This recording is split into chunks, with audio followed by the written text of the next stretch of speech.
আওয়ামী লীগ করবে, কেউ বিএনপি করবে, কেউ জাতীয় পার্টি করবে, কেউ জামাত করবে, কেউ জাসদ করবে।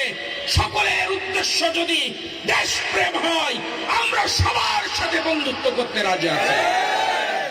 আর দেশপ্রেম যদি আপনার উদ্দেশ্য না হয়, মানবতার মুক্তি যদি আপনার উদ্দেশ্য না হয়, মানুষের কল্যাণ যদি আপনার উদ্দেশ্য না হয়, তাহলে আপনি যাই হন না কেন, আপনার বিরুদ্ধে বিদ্রোহ করার জন্য আমরা প্রস্তুত আছি।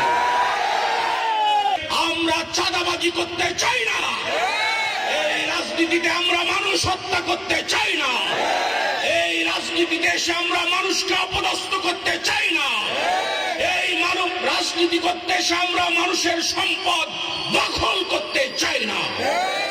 আমরা কারোর কাছে ঠিকাদারি নিয়ে আমরা রাজনীতি করি না।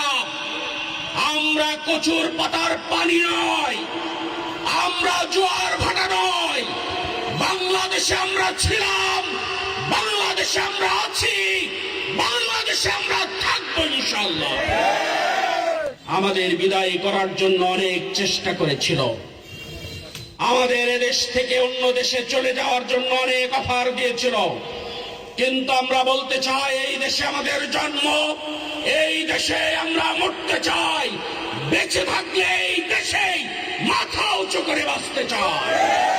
প্রশান্ত মহাসাগরের পাশে দাঁড়িয়ে কাগজের নৌকা বানিয়ে পানিতে ভাসাতে ভালোই লাগে, কিন্তু এই প্রশান্ত মহাসাগর যদি একবার উথলে ওঠে, তাহলে তার বুকে আটলান্টিক সাগরকেও তারা তছনছ করে দেয়, তার উপরে টাইটানিক জাহাজকেও তারা তছনছ করে দেয়। এই শান্ত জামাত কর্মীদেরকে নাড়তে আসবেন না। যেই জামাত কর্মীগুলো কারোর চোখের দিকে তাকিয়ে কথা বলে না, তাদেরকে নাড়তে আসবেন না। জামাত ইসলামের নেতা কর্মীর কাছে নাড়তে আসলে তার পরিণাম ভালো হয় না। আমরা শান্ত থাকতে চাই। বাংলাদেশ জামাত ইসলামী নিয়মতান্ত্রিক পঞ্চায়েত সংগঠন করতে চায়। আপনারা সবাই জানেন, গত 10 তারিখে মডেল মসজিদে, একটা সরকারি মসজিদে, একটা অডিটর রুমে আমাদের মহিলারা তালিমুল কোরআন তাদের উদ্যোগে, ওই ইসলামী ফাউন্ডেশনের উদ্যোগে তারা কোরআন উন্নয়নের জন্য এক মহিলাদের ট্রেনিং দিচ্ছিল। দুঃখের বিষয়, বিএনপির কিছু অস্ত্রধারী তারা আমাদের মহিলাদেরকে অকট্য ভাষায় গালাগালি করেছে এবং তালাবদ্ধ করে রেখেছে।